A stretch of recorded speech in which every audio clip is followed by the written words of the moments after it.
Let's speak to Challis McDonough, who is Senior Regional Spokeswoman for the World Food Programme, joining me live from Nairobi. Many thanks for joining us, Challis.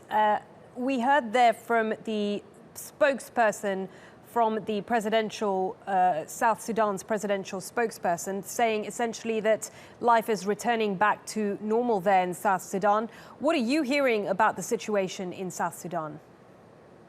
Well, it does seem that it's been quieter today. There's been considerably less of the intense fighting or next to none in the area around the compound where our staff are based. That area had been the scene of intense fighting over the last several days, and things are much quieter today. So that's a hopeful sign. And we are trying to see if we can get organized to the movement of some food to some of the tens of thousands of people who have been displaced by fighting over the past few days.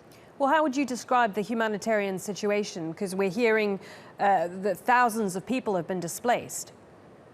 Yeah, the estimates now are in the neighborhood of 35,000 to 38,000 people displaced in various places around the city.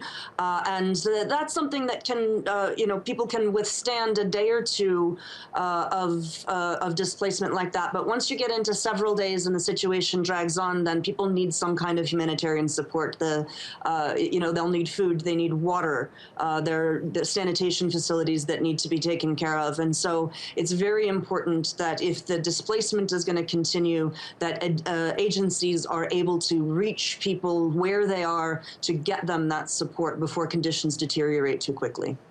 We're also hearing these reports that the military is blocking access to the UN compound for people trying to get to safety. What are you hearing about that? That's not possible for me to confirm. Our staff are based in a separate compound, a WFP compound that's in another part of the city. We do have about 3,000 people from the surrounding areas who have come into the WFP compound seeking shelter over the last several days. Some of them have been able to, during the lull in the fighting today, go back to their homes, try to get some food and other supplies to bring back. But they're still clearly very nervous about their safety, and so they really are, I think, inclined to stay in that protected area inside our compound. I'm not able to speak firsthand to the situation in other parts of town, basically because our staff are not there. So I can only confirm what they've been able to tell me from our compound on the western edge of town. Sure. And in terms of your organization, the World Food Programme, are you able to get food and aid to people? What is being given? And what is it that people need? Well, we're trying. That is actually a lot more complicated than it sounds. We do have a warehouse, two warehouse facilities in Juba, both of which have significant amounts of food in them, provided that there hasn't been any looting.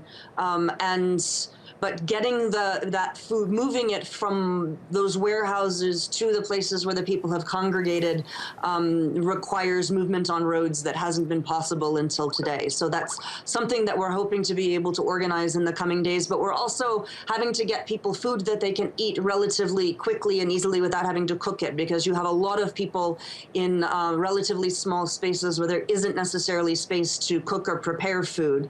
And so we're bringing people biscuits that they can eat right away, or a porridge that requires minimal cooking. And you also need to make sure that people are getting clean water in order to be able to, to consume that food. So it's a little more complicated than just bringing people things. You have to also make sure that you're bringing them something they can use. And you're doing it in a way that's safe, both for our staff who are moving the food and for the people that you're trying to assist. So it has to be well organized, and it has to be I think, fairly carefully done.